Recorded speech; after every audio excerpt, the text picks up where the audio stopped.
Olá pessoal do sétimo ano, tudo bem? Essa semana nós vamos terminar o conteúdo da nossa apostila 3 e vamos falar um pouquinho sobre os peixes, ok?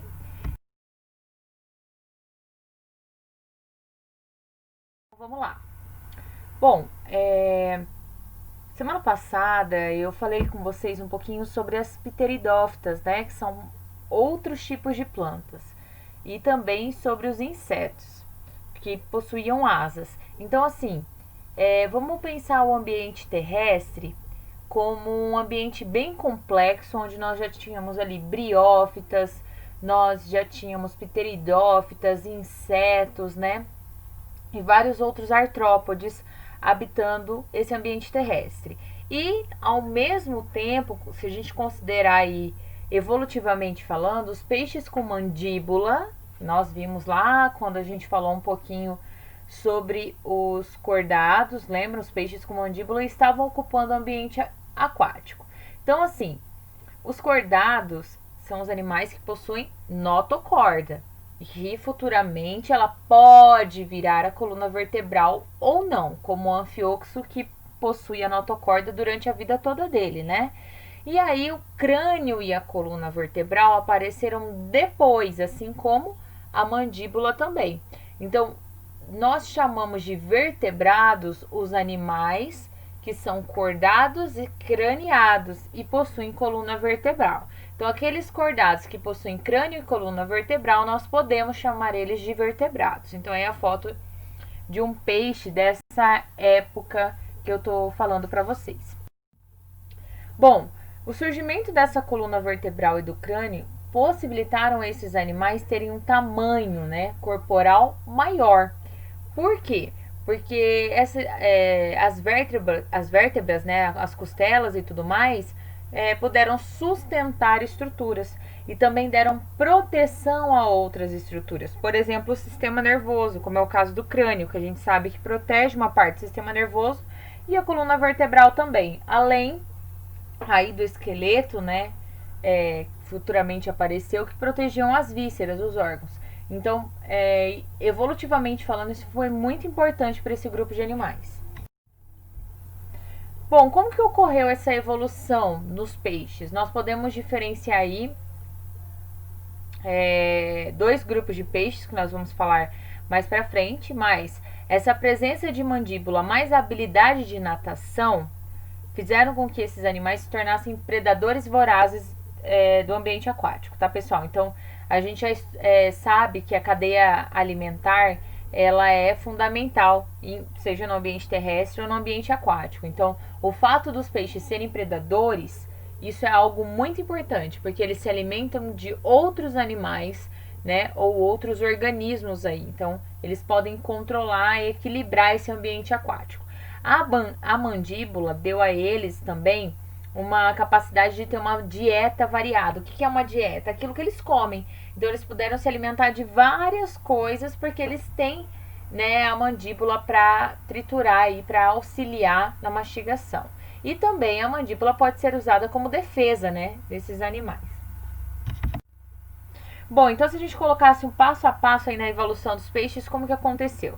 Eles tiveram, né, a aquisição dessas mandíbulas, aí apareceram os peixes cartilaginosos, que nós vamos ver um pouquinho sobre esse grupo, depois apareceram os peixes ósseos, ou com esqueleto ósseo, aí nós vamos ver que apareceram um grupo de peixes com nadadeira com raios, e depois com nadadeiras pares.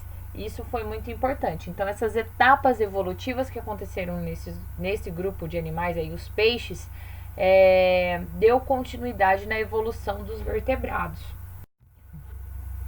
Bom, como eu disse para vocês, duas linhagens principais apareceram durante a evolução dos peixes. Foram os peixes com esqueleto cartilaginoso, tá? E o outro, os peixes com esqueleto ósseo. A cartilagem, ela é uma estrutura que nós encontramos nos seres humanos no nariz, na orelha. Então, ela é uma estrutura que dá mais flexibilidade do que o osso em si, que é um pouco mais rígido, mais duro. Bom, vamos falar um pouquinho sobre os peixes cartilaginosos. Eu tenho certeza que vocês já conhecem eles. São os tubarões, as raias ou arraias e as quimeras, que são esse peixinho aí com esse olho grande que eu deixei para vocês. Bom, os tubarões, eles também são conhecidos como cações, tá, pessoal? Então, esses animais são representantes dos peixes cartilaginosos ou os peixes que possuem esqueleto cartilaginoso. Bom, características desse grupo de peixes. Eles possuem todos o esqueleto interno e cartilaginoso. A maioria são marinhos, mas nós temos algumas espécies de arraias de água doce. E eles possuem escamas placoides. Se você olhar um tubarão, vai parecer que ele é formado só por couro, né? Não, você olha assim, parece que ele é lisinho e não possui escama. Mas ele tem essa estrutura bem pequenininha, que são escamas que elas se encaixam. E se você passar a mão em um tubarão num sentido do olho dele para a cauda, você vai perceber que é lisinho. Se você passar ao contrário, você vai sentir algo mais áspero. E aí eu ampliei para vocês as escamas placoides aí para vocês verem como elas estão encaixadas. Elas são compostas por um material chamado dentina. E a dentina, ela também é encontrada nos nossos dentes. Então, assim, evolutivamente falando, nós acreditamos que essas escamas, elas podem ter dado origem aos dentes que nós conhecemos. Então, se você pegar, eu deixei a comparação de uma escama placoide e um dente, você vai ver que eles possuem exatamente as mesmas estruturas. Bom, os peixes cartilaginosos, eles também possuem uma válvula no intestino conhecida como válvula espiral. Tá, pessoal? Essa válvula é como se fosse um tobogã onde o alimento ele vai passando por esse espiral. Para que serve? Aumenta a superfície de contato do intestino e eles podem absorver mais nutrientes, tá? Então, facilita a digestão desses animais. Isso é muito importante, principalmente pensando aí no caso do tubarão, que é um predador nato, né? Se alimenta de muita proteína. Nós também temos como característica desse grupo as fendas branquiais. Olha que estrutura linda. Então, assim, os tubarões, as raias, é como se eles tivessem fendas, risquinhos na lateral do corpo deles, onde estão as brânquias escondidas ali. Tá? Então, a gente chama isso de fenda branquial. A brânquia é a estrutura de respiração desses animais. A água vai passar por essas brânquias e eles vão conseguir pegar o oxigênio que tem nessa água. Bom, as raias ou arraias, né, são peixes achatados que possuem, né, a boca voltada para a região ventral, ou seja, região de baixo do corpo delas. Elas normalmente estão associadas aos fundos de organismo de ambientes aquáticos, tá? Seja de água doce ou marinho. Elas vão se alimentar de moluscos, crustáceos. E eu deixei para vocês dois exemplos de raia. A raia elétrica, né, ou treme-treme, que é conhecida por liberar descargas elétricas. E a raia amarela, que possui aí um ferrão. Esse ferrão, ele é duro, rígido, ele pode chegar a furar barco, bote. E também libera uma toxina, tá? Nos dois casos, dependendo da descarga elétrica e dessas toxinas em contato com o ser humano, pode levar à morte. Elas são perigosas, tá, pessoal? E os tubarões, né? Os tubarões, eles sempre estão associados a acidentes. Aí são, né? Todo mundo fala, ah, tubarão é perigoso. Mas o que acontece, pessoal? Vamos lá. Já se sabe hoje que esses animais, eles não caçam seres humanos. Eles não vão atrás para se alimentar de um ser humano. Eles confundem, então, o ser humano que está nadando com outra presa dele. Por exemplo, uma foca, né?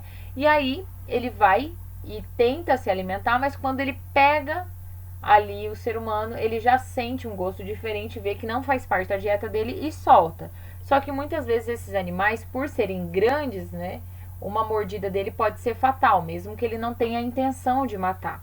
Então, assim, eles causam acidentes, não são todas as espécies, tá? A maioria das espécies não causam esse tipo de acidente, até porque não tem nem tamanho, mas sim, eles são predadores importantes para a cadeia alimentar aquática, tá? Então, eles estão no topo dessa cadeia alimentar e eles são importantes para o equilíbrio do ambiente aquático. Eles possuem um olfato altamente desenvolvido, então eles conseguem perceber a presença de uma gota de sangue numa distância de mais ou menos 30 metros, tá? E eles também possuem linha lateral. O que é linha lateral? são esses furinhos aí na lateral que possuem células que conseguem sentir vibrações na água. Então, por isso que eles conseguem perceber tão rapidamente onde tem uma presa, por exemplo. Mas nós temos animais enormes, como o caso aí da raia-jamanta, né, que ela pode atingir até 7 metros de largura e pesar 2 toneladas, que é muito dócil, não causa nenhum mal para o ser humano. Assim como o tubarão-baleia, que é o maior peixe do mundo, ele pode chegar a 18 metros e pesar até 12 toneladas. E eles não são predadores, eles se alimentam aí de microcrustáceos, né, de plâncton. Eles acabam filtrando bastante, por isso que ele tem essa boca enorme aí para a água entrar e ele conseguir filtrar bastante partícula. E aí nós temos os peixes ósseos. Nós podemos dividir os peixes ósseos em 3 grupos principais. O primeiro grupo são peixes que possuem raios na nadadeira, tá? Então você tem estruturas aí que dão sustentação a essa nadadeira, que em vários peixes nós podemos observar, como tilápia, sardinha. A gente vê isso, essa estrutura pode auxiliar na locomoção desses animais. O outro grupo são peixes que possuem nadadeiras lobadas. Essas nadadeiras são nadadeiras mais robustas que possuem ossos estruturando essa nadadeira, tá? E nós vamos ver que tem o selacanto, que é um exemplo de peixe que possui esse tipo de nadadeira. Nós acreditamos que esse grupo de peixe pode ter dado origem aos primeiros tetrápodes terrestres. Quem são os tetrápodes? São os anfíbios aí, então os animais que saíram da água.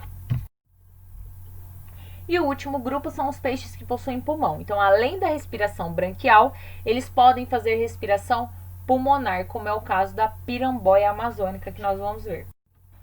Então, vamos falar um pouquinho de cladograma, que eu adoro cladograma, vocês também adoram cladograma, né? Nós temos aí os agnatos, né? Então, apareceu o crânio, apareceram os agnatos, que são aqueles peixes que não possuem mandíbula. Com o aparecimento da mandíbula e da coluna vertebral, nós temos aí a divergência de 2 grupos de peixes, os peixes cartilaginosos e os peixes ósseos.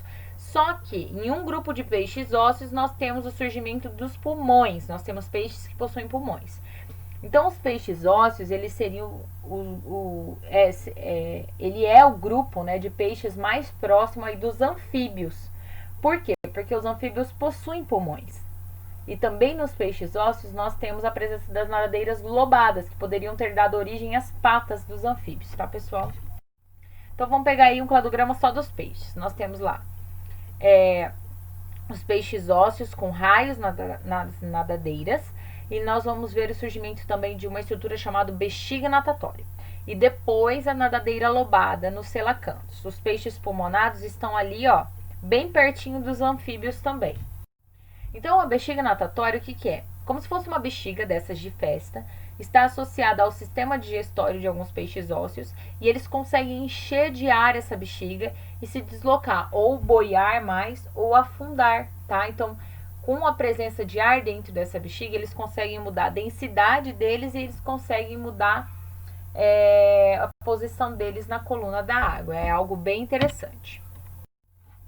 A linha lateral também é presente nesse grupo de peixes, peixes ósseos, tá? Então, você vê ali a linha, ó, certinha nesses peixes. E a linha lateral possibilita, pessoal, a natação em cardume. Então, por que os peixes de cardume, eles não acabam batendo no outro? Eles conseguem perceber exatamente onde eles estão localizados na coluna d'água pela presença dessa linha lateral. Então, as vibrações da água entram nesses buraquinhos e você tem ali um sistema nervoso associado. Esses canais levam essas vibrações e eles conseguem perceber, então, a posição deles na coluna d'água. Então, é uma estrutura relacionada ao sistema nervoso, uma estrutura sensorial. O opérculo, que é presente nos peixes ósseos.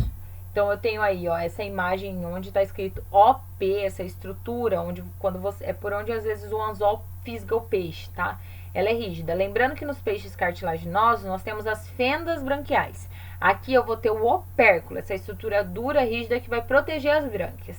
E eu coloquei para vocês um esquema de como a brânquia funciona. Então, vai passar a água ali E aí dentro vai ter vasos sanguíneos, né, bem fininhos, que vão conseguir pegar o oxigênio e liberar o gás carbônico. E esse sangue, ele fica oxigenado. Então é uma estrutura muito fina. Elas têm que ter uma estrutura de proteção. Nos peixes cartilaginosos, essa estrutura chama fenda branquial. E nos peixes ósseos, essa estrutura chama opérculo. Aí eu vou falar um pouquinho para vocês do selacanto, aquele peixe que eu falei que tem a nadadeira lobada. Ele pode atingir até 1,8 metros de comprimento. Ele é o único peixe vivente que possui esse tipo de nadadeira, que possui essa nadadeira que tem ossos, tá? E ele é um peixe bem grande, como vocês podem ver. Ele tem traços basais, traços antigos, né, de um organismo antigo.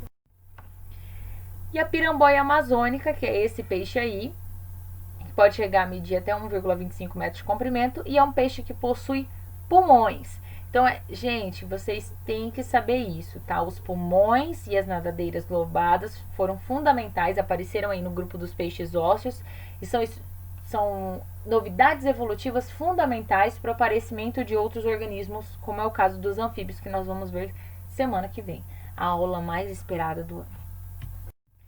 E é isso, pessoal. Espero que vocês tenham gostado da aula de peixes. Nós começamos aí o conteúdo de vertebrados. É um conteúdo extenso, mas é um conteúdo muito legal. Eu espero que vocês tenham gostado, tá? O meu e-mail aí, qualquer coisa, entre em contato, tá bom? Até semana que vem. Tchau, tchau.